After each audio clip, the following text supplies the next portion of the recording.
Hello folks, we come to the miscellaneous exercise chapter 2 and this is our part 4 video.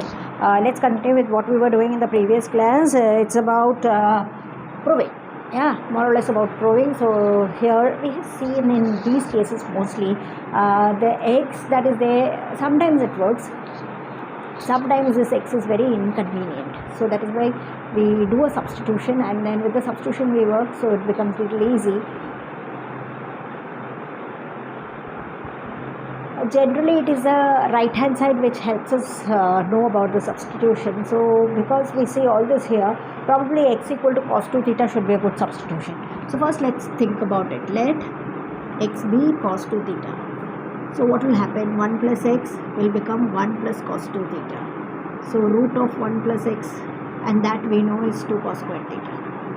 So therefore root of 1 plus x will become root 2 cos theta. So similarly, root of 1 minus x will become root 2 sin theta because of the formula. Okay, now we can consider the LHS. So consider the LHS. What is happening? Tan inverse of root 2 cos theta when we modify, root 2 sin theta when we modify, root 2 cos theta plus root 2 sin theta. So what is happening? Tan inverse, you have root 2 common both in the numerator and denominator. You have cos theta minus sin theta by cos theta plus sin theta. Now root to cancel. Tan inverse of cos theta minus sin theta by cos theta plus sin theta. We've done a problem of this type, and we've seen that whenever we get it of this type, in order to, already there's a tan inverse. In order to get a tan over here, we are doing a small adjustment. Both numerator and denominator we are dividing by cos. Let's see what's the advantage. We are dividing both numerator and denominator by cos theta. That is allowed, because whenever you do a thing, if you do it both to the numerator and denominator, the value will not change, and that's therefore allowed. This is tan inverse of cos theta by cos theta 1 minus sin theta by cos theta. We know, no? What is the meaning of this? Cos theta by cos theta minus sin theta by cos theta. That's how we write a common denominator. So therefore this will become 1 minus tan theta. Same way here, this will become 1. So this is like cos theta by cos theta plus sin theta by cos theta. So that it will become 1 plus tan theta. And now let's see what kind of adjustment we can do here so as to get that tan inverse, see what we are going to do is this 1, we are going to call it as tan pi by 4. We know that tan pi by 4 is 1. So instead of calling 1, there is no harm if you call tan pi by 4. It's okay. Minus tan theta and 1 plus. We guess as so there is a 1 here. There can be a 1 into 1 means it's not going to change the value. So this will be that 1. We write it as tan pi by 4 into tan theta. Now what is the advantage? This is of the type tan A minus tan B by 1 plus tan A tan B, which is the formula for tan A minus B. So this is tan A minus B. Right. Tan A minus tan B by 1 plus tan A tan B is tan A minus tan B. So that we have applied. Now because these both are in the domain, we can have them, they are inverses of each other, so you get the identity, and we are left with pi by 4 minus theta. Theta is your creation, so we will revert back. See, if x is cos 2 theta, 2 theta will be cos inverse of x, or theta will be half times cos inverse of x. So this is half times cos inverse of x, and that's exactly our RHS, and that's how we prove. Okay, so that's about the problem number 11. Now we are going to do problem number 12, where they ask us to show that 9 pi by 8 minus 9 by 4 sin inverse of 1 by 3 is this value.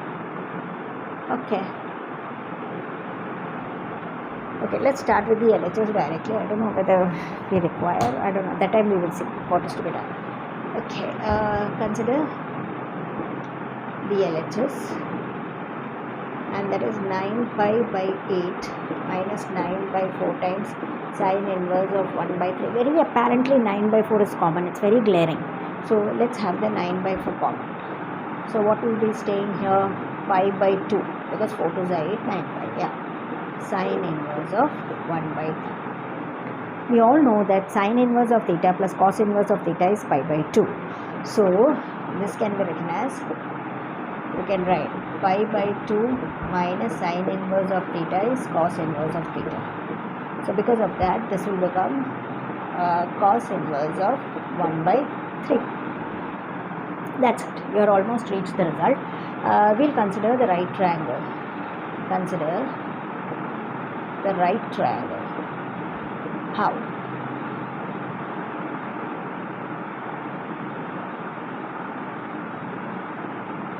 Uh, 1 and 3. So how much? This will be 8. But yeah, this should be 8. So what happens here? Cos theta is 1 by 3. So theta becomes cos inverse of 1 by 3. And sine theta is not 8, it's root 8, sorry. Root 8 by 3. So theta is sine inverse of root 8 by 3. Okay, this will just keep it as a database ready. Now, LHS is equal to 9 by 4 into cos inverse of 1 by 3. We are calling it as theta. But theta is also sine inverse of root 8 by 3. Root 8 is 2 root 2 by share. See, because this is 8 means it's 4 into 2. So it's root 4 into root 2. Like that it becomes 2 root 2. Right?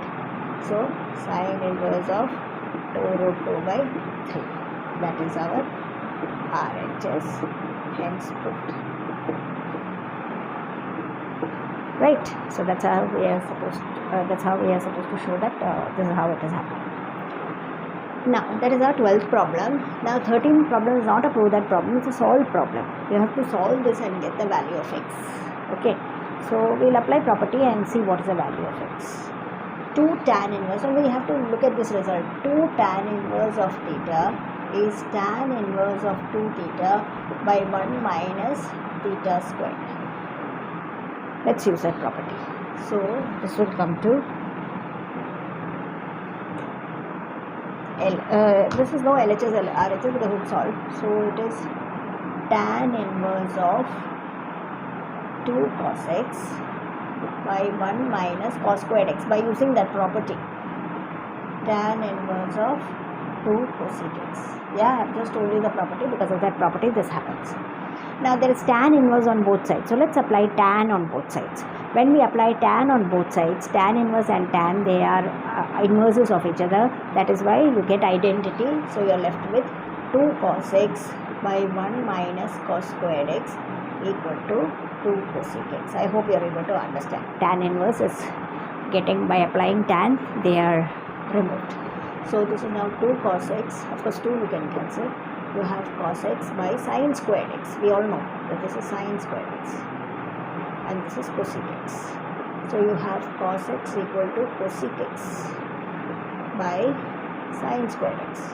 But that is 1 by sine x into sine squared x. One sine can cut. So you have cos x equal to sine x.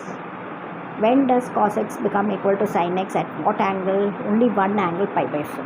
That's the only place where cos x becomes equal to sin x. Therefore, x equal to pi by 4. That's the answer. That's how we'll get the value of x. X is pi by 4. We have one more solved problem and then we have miscellaneous problem. And that's how we complete the chapter. Thank you. We'll meet in the next video.